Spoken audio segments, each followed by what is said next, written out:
जय हिंद साथियों, स्वागत है आपका अपने YouTube चैनल पर संदीप क्लासेस पर।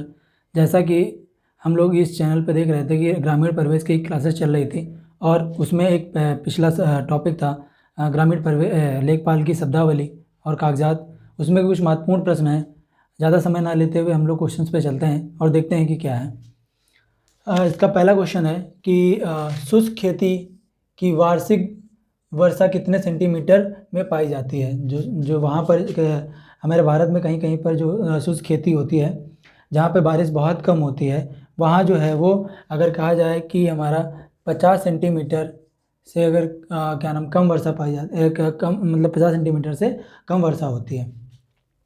दूसरा क्वेश्चन है, भूदान आंदोलन कार्यक्रम आचार्य विनोबा भावे ने किस प्रदेश या किस राज्य से प्रारंभ किया था। तो बिहार ऑप्शन में नहीं है, होगा, गलत है। यूपी से नहीं किया था और हमारा गुजरात से नहीं किया था। इसका आंसर क्या हो जाएगा?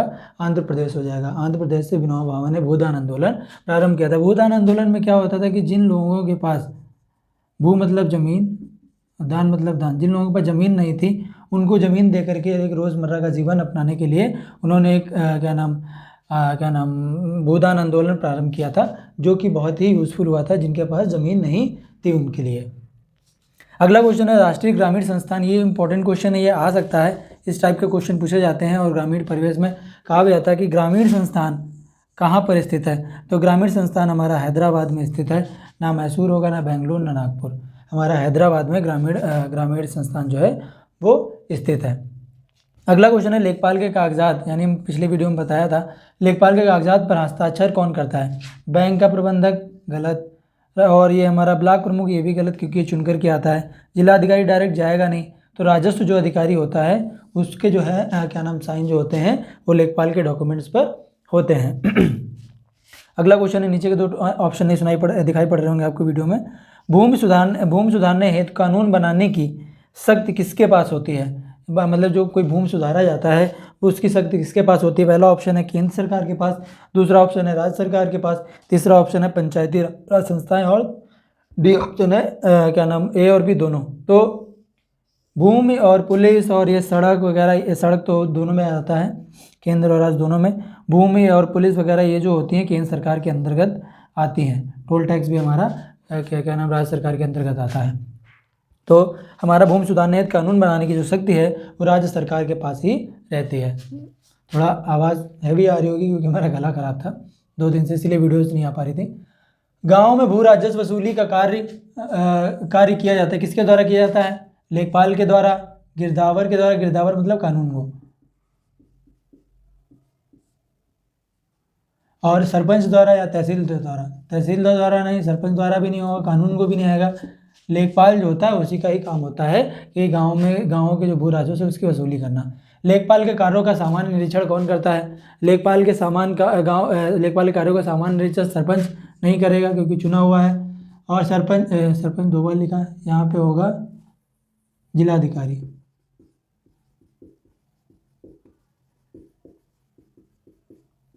ये प्रधान भी नहीं करेगा, जिलाधिकारी भी नहीं करेगा। गिरदावर जो कानून को है, राजस्व अधिकारी, वही हमारा क्या करेगा, लेखपाल के कार्यों का निर्गमन करेगा, निरीक्षण करेगा। फिर उधर जिले का सर्वोच्च अधिकारी क्या होता है। ये हमारा कई एग्जाम्स में क्वेश्चन पूछा गया है। तो ये इसका ऑप्शन मेयर नहीं होगा और तहसीलदार भी नहीं होगा, विकास अधिकारी भी नहीं होगा। जो जिले का जो मेन अधिकारी होता है वो जिला कलेक्टर ही होता है। ठीक है। और फिर आता है उत्तर प्रदेश में जमींदार उन्मूलन। ये इंपॉर्टेंट क्वेश्चन है, ये हिस्ट्री के पेपर में पूछा जाता है, उसके थ्रू भी आता है और इसके थ्रू भी आता है। उत्तर प्रदेश का चीज़ के बारे में है तो उत्तर प्रदेश के बारे में पूछा जाएगा कि उत्तर प्रदेश में जमींदार उन्मूलन और भूमि सुधार अधिनियम कब पारित किया था। इस तरह 2 टाइप का क्वेश्चन पूछा जाएगा कि सर्वप्रथम जमींदार उन्मूलन और भूमि सुधार अधिनियम किस प्रदेश में पारित किया गया था। तो उसका आंसर भी होगा उत्तर प्रदेश। यानी सर्वप्रथम जमींदारी उन्मूलन और भूमि सुधार अधिनियम हमारे यूपी में ही स्टार्ट हुआ था। कब स्टार्ट हुआ था? 1950 में स्टार्ट हुआ था। ठीक है।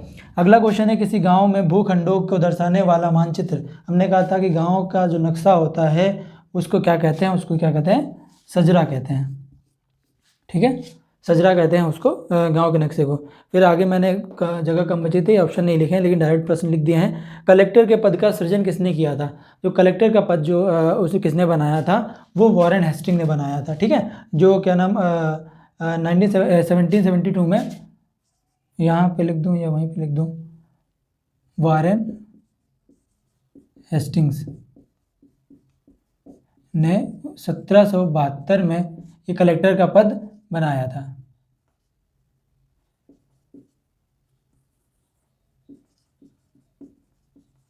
इसका उस समय काम क्या होता था कि जितने भी कानून व्यवस्था है उन सब चीज़ों को देख रेख के लिए कलेक्टर का पद बनाया गया था 1772 में वॉरेन हेस्टिंग में। अगला क्वेश्चन है जमींदारी प्रथा का प्रारंभ किसने किया था। जमींदारी प्रथा का जो प्रारंभ किया था वो आपको पता होगा कि 1793 में कॉर्नवालिस ने किया था। किसने किया था? कॉर्नवालिस ने किया था। कब किया था? 1793।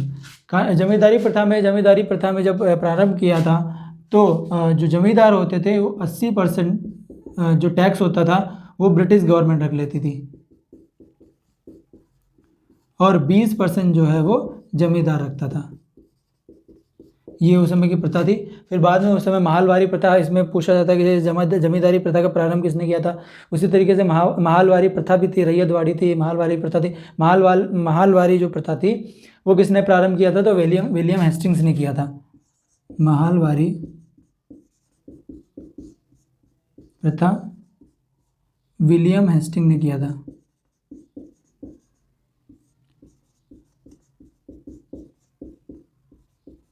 ये भी क्वेश्चन पूछा जा सकता है और ये भी वो क्या नाम हमारा पूछा जाता है कि जमींदारी प्रथा का प्रारंभ किसने किया? कॉर्नवालिस ने। महलवारी प्रथा का प्रारंभ जो किया था वो हमारा विलियम हेस्टिंग ने किया था। कहाँ पे स्टार्ट किया था महलवारी प्रथा? ये भी आ सकता है। तो हमारा महलवारी प्रथा जो स्टार्ट हुई थी वो अवध एवं आगरा में। इसी तरीके से रैयतवाड़ी प्रथा जो महाराष्ट्र और गुजरात में प्रारंभ किया गया था, महाराष्ट्र में वहाँ पे प्रारंभ किया गया था। तो ये हमारे क्या नाम कुछ क्वेश्चन है। और ये क्या है? अगला प्रश्न है, तहसीलदार का प्रमुख कार्य क्या होता है। जो तहसीलदार होता है वो उसका काम क्या होता है कि जो तहसीलदार जो राज्य सरकार का भू राजस्व प्रशासन है उसका संचालन करता है। तो तहसीलदार का काम क्या होता है? राज्य सरकार या ये कहूँ भू राजस्व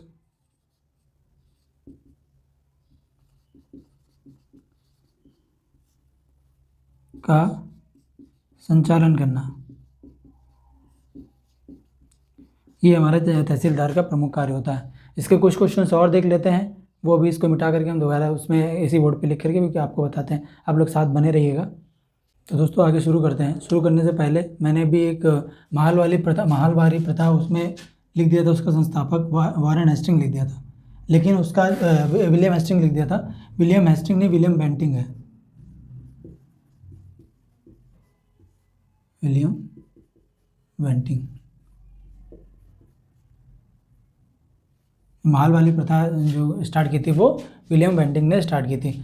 आगे के हम प्रश्न देखेंगे कि जमाबंदी से क्या तात्पर्य है। ये हमारे सारे क्वेश्चंस 2015 में पूछे गए हैं, पेपर जो हुआ था। जितने भी क्वेश्चन है 2015 में पूछे जा चुके हैं। ये वाला भी प्रश्न 2015 में पूछा गया था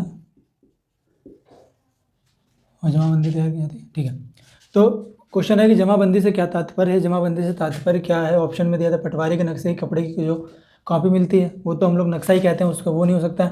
मैपिंग सीट भी नहीं हो सकती। कृषि प्रलेख और भू अधिकारों के प्रलेख, तो ऑप्शन ये होगा, कृषि प्रलेख नहीं होगा। ठीक है, यानी जमाबंदी क्या होती है? भू अधिकारों का एक प्रलेख होता है। क्योंकि उसमें ये बताया था कि किस ज़मीन पे किसका स्वामित्व है, किसका अधिकार है वहाँ पर, उसके बारे में। इसीलिए तो उत्तर प्रदेश में भू नियंत्रण अधिनियम किस वर्ष पारित किया गया था? तो ये जो भू नियंत्रण अधिनियम है वो पारित किया गया था 1945 में और लागू कब हुआ था? 1946 में लागू हो गया था। पारित किया गया था 1945 में भू नियंत्रण अधिनियम और 46 में लागू हो गया था। अगला क्वेश्चन है, यूपी में एक वर्ष में न्यूनतम कितनी बार ग्राम सभा की मीटिंग या बैठक होनी चाहिए? तो हमने कल भी बताया था कि एक वर्ष में कम से कम 2 बार बैठक होनी चाहिए। एक कब? रबी की फसल में, एक खरीफ की फसल में। लेकिन बैठक बहुत कम ही होती है। रबी की फसल में रबी डाल दिया जाता है, खरीफ की फसल में खरीफ डाल दी जाती है और आगे डॉक्यूमेंट भेज दिए जाते हैं। फिर क्या है? खसरा खतौनी कौन तैयार करता है? खसरा खतौनी तैयार करने का सिर्फ एक का काम है, लेखपाल का, वही तैयार करता है। आगे लेखपाल ऑप्शन में नहीं है तो क्या होता है उसको, अगर लेखपाल ऑप्शन में नहीं होता है तो, अरे नाम नहीं याद आ रहा उसका, यदि लेखपाल ऑप्शन में नहीं होता है तो अमीन होगा ऑप्शन में। 2 लोग खसरा खतौनी बनाते हैं, ठीक है, खतौनी उसी का। भूमि की जो पैमाइश यानी नाप जो होती है कौन सा विभाग करता है? इसके ऑप्शन दिए, शिक्षा विभाग, कोई लेना देना ही नहीं। चिकित्सा विभाग का जमीन से कोई लेना देना नहीं। भू प्रबंध विभाग ये हो सकता है, लेकिन ये भी नहीं। राजस्व जो विभाग होता है उसका काम होता है कि भूमि की पैमाइश या भूमि की नाप करना। फिर जमाबंदी तैयार की जाती है कितनी लिपियों में? ये इंपॉर्टेंट क्वेश्चन है। ये जो होता है, ये जो जमाबंदी 2 प्रतियों में बनाई जाती है। एक कानूनगो को भेज दी जाती है, यानी राजस्व विभाग भी भेज दी जाती है। एक लेखपाल खुद रखता है, ये इसको चढ़ाने के लिए और इसको आगे कभी भी जरूरत पड़े तो दिखाने के लिए 2 प्रतियों में बनाई जाती है। ये इंपॉर्टेंट क्वेश्चन है, आगे पूछा सकता है। फिर पूछा जाता है भारत में संपत्ति का अधिकार क्या है? इसको मैंने ऑप्शन नहीं लिखे थे, लेकिन भारत में एक संपत्ति का अधिकार एक विधिक अधिकार है। विधिक अधिकार मतलब आपका एक कानूनी अधिकार है, उस मतलब संपत्ति का अधिकार, ठीक है। फिर अगला क्वेश्चन क्या है? जिलाधीश जब राजस्व वसूली का कार्य करता है तो क्या कहलाता है? जिलाधीश यानी जो हम लोग एक बनाया जाता है कि कलेक्ट करना, तो क्या कहलाता है? कलेक्टर। यानी राजस्व जो कलेक्ट करता है उसको हम लोग क्या कहते हैं? कलेक्टर कहते हैं। राज्य एवं जिले के बीच का समन्वयक मतलब एक कड़ी जो होती है वो कौन सी होती है? तो राज्य और जिले के बीच में जो होता है वो जिलाधीश होता है। जिलाधीश होता है। अगला क्वेश्चन, एक पटवारी का सीधा संबंध किससे होता है? एक पटवारी का सीधा संबंध उसके जो उसको हल्का दिया जाता है, पटवार का हल्का या इलाका, पटवार हल्के या इलाका, जो उसका इलाका मिलेगा उसका उसी संबंध होता है, वहीं पे जाकर के विजिट करता है और उसकी जो ज़मीन अमीन के बारे में जानकारी रखता है। अगला क्वेश्चन है कि इलाके का सारा रिकॉर्ड किसके पास होता है? तो इलाके का सारा रिकॉर्ड जो होता है वो लेखपाल के पास ही होता है। और अगला क्या है? ग्राम विकास की स्थापना कब हुई थी? ग्राम विकास की स्थापना 1974 में हुई थी। जो ये देखने के लिए कि कितना हमारा विकास हो रहा है, उन सब चीज़ों के बारे में जानकारी करने के लिए ग्राम विकास की स्थापना की गई थी। तो दोस्तों ये लेखपाल के प्रमुख कागजात से कुछ महत्वपूर्ण प्रश्न थे जो प्रीवियस ईयर में पूछे गए हैं और जो हमें इंपॉर्टेंट लगे वो हमने इस वीडियो में दिखाए हैं। आशा करते हैं आपको वीडियो अच्छी लगे। अगर अच्छी लगती है तो दोस्तों मेहनत लगती है इसमें, आप लोग लाइक करिएगा और शेयर करिएगा आगे वीडियोज़। अगर जो भी लेखपाल की तैयारी कर रहा हो या किसी और चीज़ों में वीडियोज़ का पेपर आने वाला है तो उसके लिए, तो दोस्तों आप मेरे चैनल को सब्सक्राइब कर लीजिए ताकि हमारी फैमिली थोड़ी बड़ी हो और हम थोड़ा अच्छे स्तर पे काम कर सकें और लोगों को कुछ मदद करें या कुछ क्या नाम जानकारी दे सकें। तो हमारे चैनल को सब्सक्राइब कर लीजिएगा। इसी के साथ दोस्तों जय हिंद, जय भारत।